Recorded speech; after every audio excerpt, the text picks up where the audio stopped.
నా పేరు భారతి. ఎండోమెట్రియం క్యాన్సర్తో స్టేజ్ 1 బాధపడుతూ ఉన్నాను. యాక్చువల్లీ ఈ ప్రాబ్లం ఎలా ఫైండ్ అవుట్ చేశాను అని అంటే, నాకు ఇర్రెగ్యులర్ పీరియడ్స్ అనమాట ఫస్ట్ నుంచి. తర్వాత ఏమైందంటే, నాకు పాప పుట్టిన తర్వాత మా పాపకి 9 months అన్నప్పుడు నాకు సడన్గా all of a sudden bleeding start అయిందనమాట.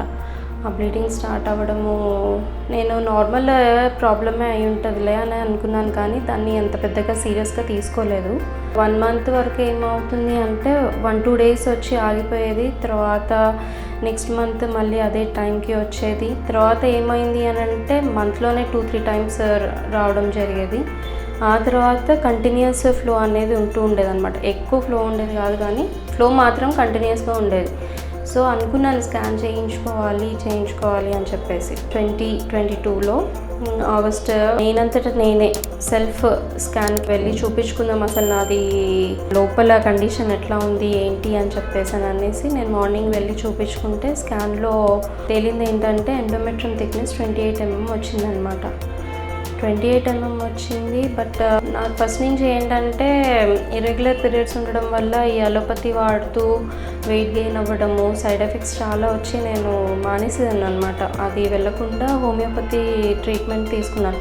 అక్కడి నుంచి నా మెడికేషన్ డీవియేట్ అయింది హోమియోపతిలో తీసుకున్నప్పుడు నార్మల్గానే ఉండింది. బట్ తర్వాత కరోనా వచ్చి ఆ కరోనా టైంలో నేను కంటిన్యూ చేయకుండా ఆగిపోయి తర్వాత ఈ ప్రాబ్లం స్టార్ట్ అయ్యేసరికి మళ్ళీ నేనేం చేశాను, నార్మల్ అలోపతికి వెళ్ళకుండా హోమియోపతికే వెళ్ళాను అనమాట. హోమియోపతికి వెళ్ళడం వల్ల ఆమె ఏం చేసింది, సరే మెడిసిన్స్ వాడదాము, ఇదైతే ఇంత ఉండడం కరెక్ట్ కాదు కానీ but still we'll use medicines, తగ్గుతుంది లేదో చూద్దాం అసలు అని చెప్పేసి అని అన్నారు అనమాట. 1 month వరకు వాడి చూద్దామని అంటే సరే అని 1 month వాడి చూసాను, కానీ ఆమె దగ్గరికి వెళ్ళలేకపోయాను. 2 months గ్యాప్ వచ్చేసింది. 2 months గ్యాప్ వచ్చింది. కరెక్ట్గా ఆగస్ట్లో నేను తీసుకున్నాను స్కాన్. అప్పుడు 28 mm ఉన్న ఎండోమెట్రియం థిక్నెస్ నేను సెప్టెంబర్ 1st తీసుకునేసరికి 34కి రీచ్ అయిపోయింది అనమాట. అంటే వితిన్ 2 months ఆఫ్ స్పాన్లో 6 mm పెరగడము అనేది ఇట్ ఈస్ అలర్టింగ్ టైం అని అనిపించింది. ఇంకా తర్వాత వెంటనే మా హస్బెండ్ వాళ్ళ అన్నయ్య గారు ఉన్నారనమాట. ఆయన ఇమ్మీడియట్గా యశోద పంజాగుట్ట కావ్య వజ్రాల మేడం గైనకాలజిస్ట్ని కన్సల్ట్ అవ్వమని చెప్పి అన్నారు. ఇంకా సెకండ్న వెళ్ళిపోయాను హాస్పిటల్కి. ఆమె ఇమీడియట్గా నువ్వు రేపు నీకు హిస్ట్రోస్కోపీ చేయాలమ్మా అని చెప్పేసి అని అన్నారనమాట. 3rd జాయిన్ అయిపో అని చెప్పేసి అని అంటే ఇంకా సరే అని 3rd జాయిన్ అయ్యి హిస్ట్రోస్కోపీ చేయించుకున్న రిపోర్ట్ వచ్చేసి వెనస్డే వచ్చింది. నాకు 4-5 days పడుతుంది రిపోర్ట్ రావడానికి అని చెప్పారు. సరే అని రిపోర్ట్స్ కోసం వెయిట్ చేస్తూ వచ్చాము. వెనస్డే వచ్చింది రిపోర్ట్. వెనస్డే రోజు ఇంకా నైట్ చూస్తే ఏముంది, నాకు స్టేజ్ 1 ఎండోమెట్రియం క్యాన్సర్ అనేది డిటెక్ట్ అయిపోయిందనమాట. అది విన్న తర్వాత ఎట్లా ఉంటుంది సిచ్యువేషన్ ఇంకా మాటల్లో చెప్పలేని, what ever the emotion trauma which have gone through I can not explain in words. But అదంతా జరిగిపోయిన తర్వాత నెక్స్ట్ కోర్స్ ఆఫ్ యాక్షన్ ఏంటి, తర్వాత ఏం చేయాలి అని అంటే ఇంకా మా హస్బెండ్ వాళ్ళ అన్నయ్య గారే ఇంకా గైడ్ చేశారనమాట. ఆయన గైడ్ చేశారు, డాక్టర్ సలీం దగ్గరికి వెళ్ళి కన్సల్ట్ అవ్వు అని చెప్పేసి. లక్కీ ఏంటంటే నాది ఎండోమెట్రియం క్యాన్సర్ అనేది ఓన్లీ యూట్రస్ లోపలే ఉందన్నమాట, స్ప్రెడ్ అవ్వలేదు బయటికి. అది ఎలా తెలిసింది, నాకు సిటీ స్కాన్ను MRI స్కాన్ చేయమని చెప్పి సలీం సార్ చెప్పారనమాట. లక్కీగా ఏంటంటే అది యూట్రస్లోనే ఉంది. సరే మళ్ళీ ఆయనని కన్సల్ట్ అయితే ఆయన మొత్తం ప్రొసీజర్ చెప్పారనమాట. ఇట్లా ఉంటుంది, ఇది నీ పొజిషన్, నీ క్యాన్సర్ ఎక్కడ ఉంది, ఒకవేళ నువ్వు డిలే చేస్తే ఏమవుతుంది, మొత్తం each and everything he explained. ఆయన ఇచ్చిన ఆప్షన్ కూడా ఏంటంటే సర్జరీ చేయడం బెస్ట్ అమ్మా, అయితే uterus and ovaries with cervix తీసేస్తాము అని చెప్పేసి చెప్పారు. సో ప్రిపేర్ అవ్వండి, ఆపరేషన్ అనేది మీరేమీ భయపడాల్సిన అవసరం లేదు, నేనంతా కేర్ తీసుకుంటాను అని చెప్పేసి కూడా చెప్పారు. ఆ తర్వాత మండేనే చేసేస్తాను అని చెప్పేసి అని అన్నారు. సరే అని చెప్పేసి ఇంకా ఇంటికి వెళ్ళి ఇంకా కొంత టైం పేరెంట్స్తో గడిపి చాలా భయము, ఒకటి ఎట్లా ఉంటుందో తర్వాత ఏంటి లైఫ్ అని చెప్పేసి అని సర్జరీ ఎలా జరుగుతుందో ఏంటో అని అనుకుంటా ఆ భయంతోనే ఉన్నాను. సండే నైట్ వచ్చి జాయిన్ అయిపోయాను. మండే మార్నింగ్కి డాక్టర్ వచ్చి ఆర్ యూ రెడీ అని అన్నారు. ఛాన్స్ లేదు కదా, వేరే ఛాన్స్ లేదు. సో ఎస్ సార్ అని అన్నా.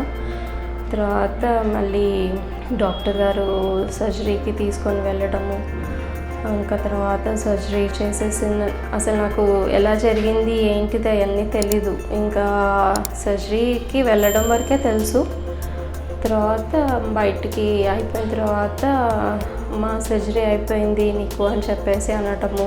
ఎంత జర్నీలో God has prepared me so well. And నాకు దేవుడు ఇచ్చిన డాక్టర్ ఈ డాక్టర్ సలీం, ఆయన చాలా బాగా ట్రీట్ చేశారు. తర్వాత మళ్ళీ ఎవ్రీ డే కంపల్సరీగా వచ్చి నన్ను చెక్ చేయడము, ఎలా ఉంది నా కండిషన్, నేను ఎలా ఉన్నాను ఏంటి. తర్వాత థర్డ్ డే రోజునే నడవమని చెప్పారు, కానీ నేను నడవలేదు. తర్వాత ఫోర్త్ డే కంపల్సరీగా నడవమ్మా అని చెప్పేసానంటే ఇంకా ఫోర్త్ డే నడిచి చూపిస్తే ఇంకా నువ్వు డిశ్చార్జ్ చేయొచ్చు, నువ్వు చాలా పర్ఫెక్ట్గా రికవర్ అయ్యావు అని చెప్పేసి అని అన్నారు. ఆ తర్వాత కంటిన్యూస్ ఫాలోఅప్స్ అనమాట.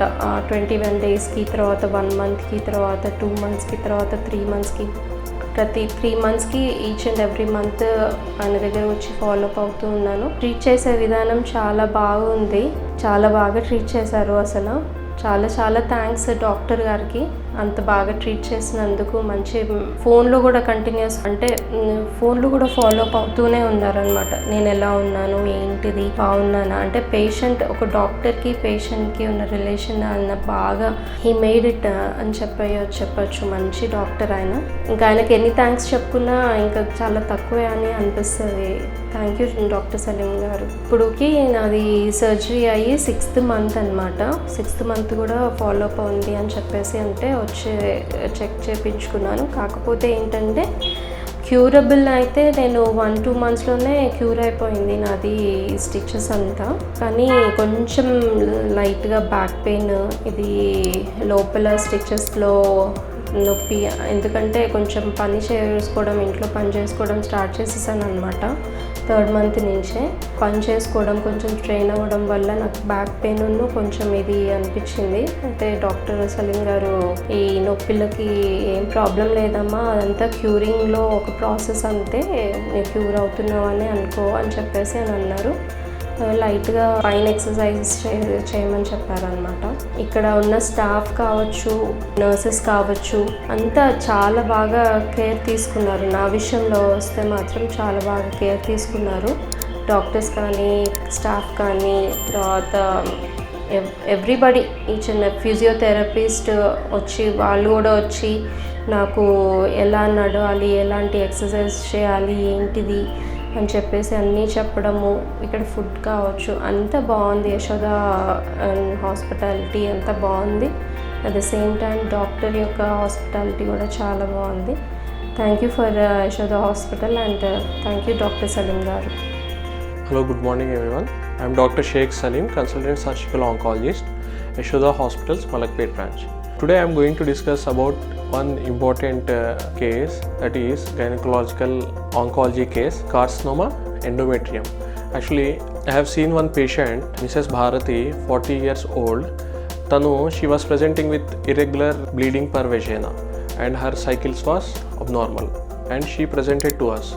ఇనిషియల్లీ మనం అల్ట్రాసౌండ్ స్కాన్ చేయించాం. అల్ట్రాసౌండ్ స్కాన్ చేస్తే we have found out that there is a thickening of endometrium. Some lesion is seen in the endometrial cavity in the ultrasound scan. Then we have taken the detailed history. Then we have gone to proper investigations. Then we have gone to local imaging. Local imaging అంటే మనం MRI pelvis చేయించాము ఇక్కడ. ఎందుకంటే pelvic imaging లో మనకి uterus soft tissue structures నీట్గా కనిపిస్తాయి. So when we have done the MRI imaging, there is a lesion in the fundus and that is involving the invasion into the myometrium and there is a thickening of the endometrium. So what we have done, we have gone for confirmation of diagnosis. So we have done the endometrial biopsy. Endometrial biopsy has shown it is a adenocarcinoma of uterus. So finally it has come to conclusion. Conclusion ki em vachamante, it is a endometrial cancer of uterus, probably stage 1B. And what we can see in the pelvic imaging, nodes అయితే నెగిటివ్గా ఉన్నాయి, అంటే there are no enlargement of pelvic nodes. So we have explained all these things to the patient in detail. Explain చేశాక then we have gone to proper staging అంటే మనం uterine cavity వరకే ఉందా, ఇంకా ఎక్కడైనా ఉందా. So we have gone to CT chest has shown no metastatic disease. Then we have counsel the patient regarding the what is her diagnosis and next ఏం చేయబోతున్నాం. So what is the best treatment for this patient is we should go for the endometrial staging. And endometrial staging we have gone, and along with that nodes already negative unnai kabatti we have a option of sentinel node biopsy in our Yashoda hospitals Malakpet. So we have planned the sentinel node biopsy. So we have taken out all the total uterus and both the tubes and ovaries of the patient, and dye ichi manam pick up chestunna node ante sentinel node, the first node that pickups the dye is the sentinel node. అది తీసి మనం frozen section పంపించాము on table. Then it came as negative. So when the sentinel node came as negative, probably there is no involvement of lymph nodes. So దీనివల్ల పేషెంట్కి ఏంటంటే pelvic node dissection అనే surgical procedure we can omit that, so that దానికి వచ్చే morbidity కూడా తగ్గిపోతుంది. So we have proceeded with sentinel node biopsy and total abdominal hysterectomy and bilateral salpingo-oophorectomy, and we have taken omental biopsies and peritoneal cytology and parietal peritoneum biopsies. ఇవన్నీ పంపించాక మనకు final pathology వచ్చింది. It's a carcinoma endometrium grade 1 less than 50% of myometrial involvement, and already we have sent the sentinel nodes, so there are no nodes. It's a good for the patient, so that దీని basis పైన adjuvant treatment అనేది decide అవుతుంది. So ఇప్పుడు ఇక్కడ చూసుకుంటే patient has benefited from sentinel node biopsy because we have not done the pelvic node dissection which has some morbidity. Patient has escaped from that morbidity and procedure సింపుల్గా అయిపోయింది. And ఓవరాల్గా final histopathological findings చూస్తే it is a grade 1 tumour less than myometrial, 50% of myometrial involvement, and it's a type 1 endometrioid adenocarcinoma. దాన్ని బట్టి చూస్తే పేషెంట్కి adjuvant treatment అనేది either radiation or chemo అనేది ఇండికేషన్ లేదు. So we have asked the patient for follow up, and we have been following the patient for the last 3 months. 1 month తర్వాత మళ్ళీ we have seen the patient, she is doing well, and 3rd month తర్వాత we have done the scan, it's good and there are no any other findings. After 6 months we have seen again the patient with ultrasound scan of the abdomen, and there are no any other findings in the ultrasound abdomen. Patient is doing well and she is happy with our treatment. Thank you.